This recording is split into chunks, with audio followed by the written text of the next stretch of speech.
दोस्तों, स्वागत है आप सभी का हमारे इस यूट्यूब चैनल एसिस क्लासेस 2.0 में।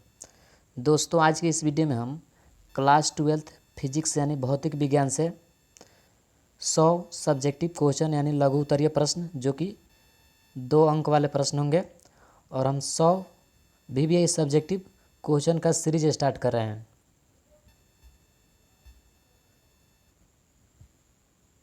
जो आपके एग्ज़ाम के लिए काफ़ी इम्पोर्टेंट है। ठीक है, तो अगर आप इस वर्ष 12th यानी इंटर का एग्ज़ाम देने वाले हैं तो इस वीडियो को शुरू से अंत तक ज़रूर देखें, क्योंकि यहाँ से आपके एग्ज़ाम में 2 से 3 प्रश्न जो है आपके एग्ज़ाम में डायरेक्ट पूछे जाएंगे।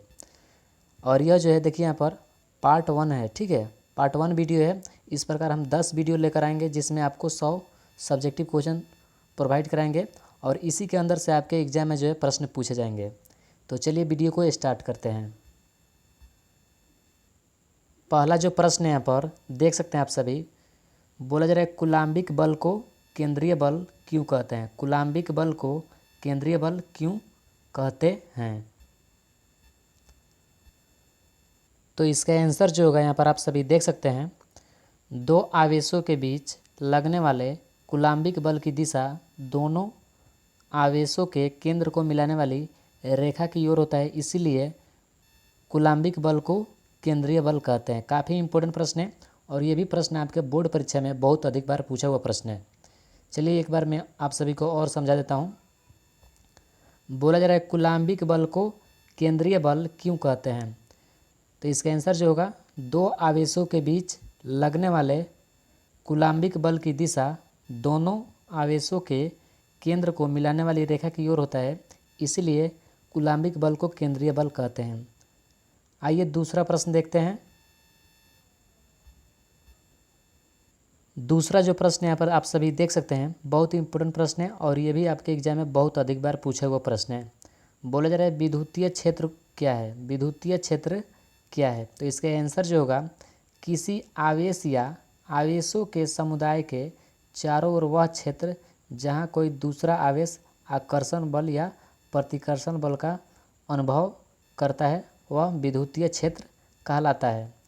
देखिए यहाँ पर बोला जा रहा है किसी आवेश या आवेश के समुदाय के चारों ओर, देखिए यह जो आवेश है और इसके चारों ओर कोई दूसरा आवेश है। ठीक है, और यह जो है देख सकते हैं यहाँ पर जहाँ कोई दूसरा आवेश आकर्षण बल या प्रतिकर्षण बल, यह जो है दूसरा आवेश है जो कि यहाँ पर आकर्षण बल या प्रतिकर्षण बल अनुभव कराता है और यह जो क्षेत्र होता है इसे ही विद्युतीय क्षेत्र बोला जाता है। बीच वाला जो क्षेत्र होता है इसे ही विद्युतीय क्षेत्र बोला जाता है।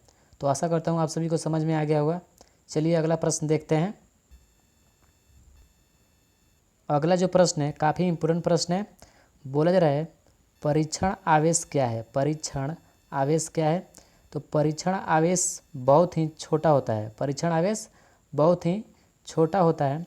यह इतना छोटा होता है कि यदि इसे किसी विद्युतीय क्षेत्र के पास लाया जाता है तो विद्युत क्षेत्र के परिमाप तथा दिशा में कोई परिवर्तन नहीं होता है, वह परीक्षण आवेश कहलाता है और इसे धनात्मक परिपाटी भी कहते हैं। ठीक है, यहाँ पर देखिए परीक्षण आवेश क्या है।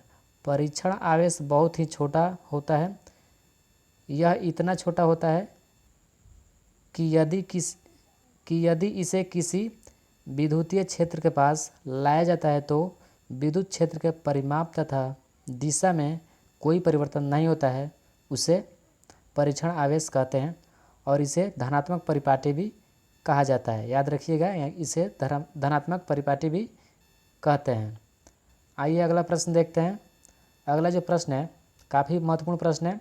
बोला जा रहा है आवेश का आयतन घनत्व रो को परिभाषित करें। आवेश का आयतन घनत्व रो को परिभाषित करें, तो इसका जो आंसर होगा प्रति एकांक आयतन में आवेश के परिणाम को आवेश का आयतन घनत्व कहा जाता है।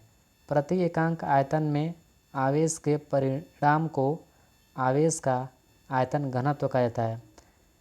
इसे रो से सूचित किया जाता है। रो का सिंबल इस प्रकार होता है। ठीक है, इसे रो से सूचित करते हैं और रो बराबर जो होता है वह Q अपॉन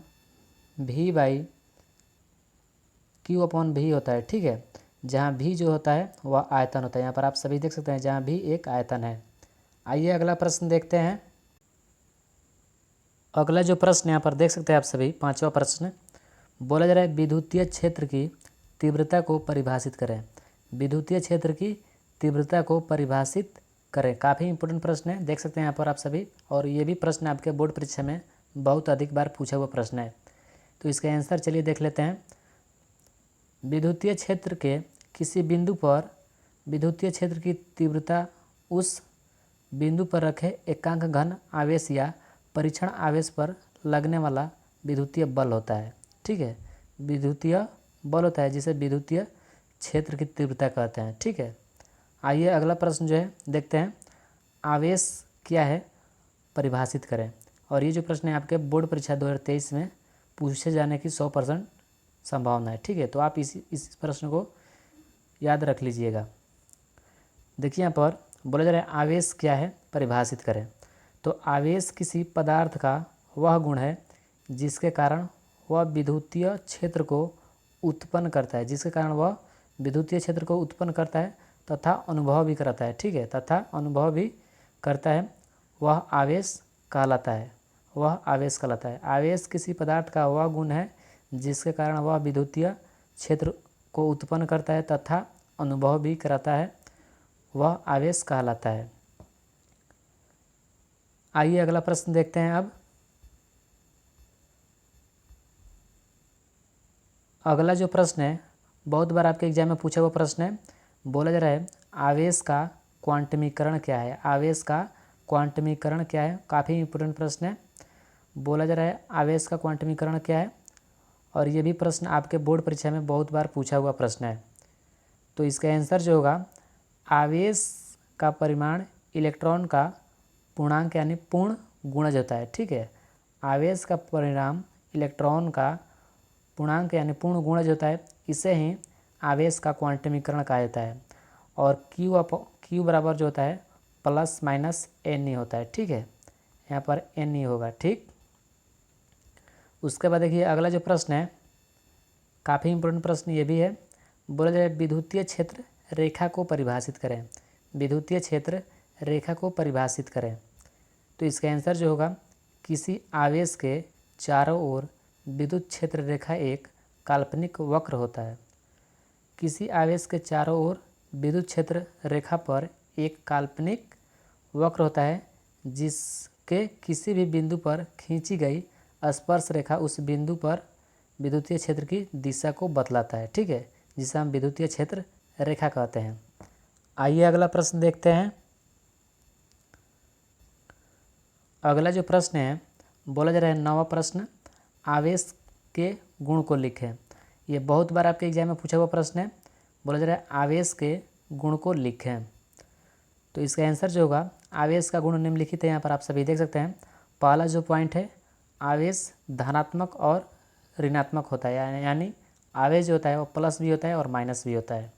उसके बाद देखिए दूसरा पॉइंट जो है, बोला जा रहा है आवेश एक अदिश राशि है। आवेश कैसा राशि है, तो एक अदिश राशि है। यह प्रश्न आपके ऑब्जेक्टिव में भी पूछा जा सकता है, तो आप इन सभी पॉइंट को याद रखिएगा अच्छे तरह से। उसके बाद तीसरा जो पॉइंट है, बोला जा रहा है आवेश संरक्षी होता है। ठीक है, आवेश जो होता है वह संरक्षी होता है। उसके बाद चौथा जो पॉइंट है, आवेश का परिणाम वेग पर निर्भर करता है। आवेश का परिणाम जो होता है वह वेग पर निर्भर करता है। आइए अगला प्रश्न देखते हैं, और यह प्रश्न इस वीडियो का लास्ट प्रश्न होगा।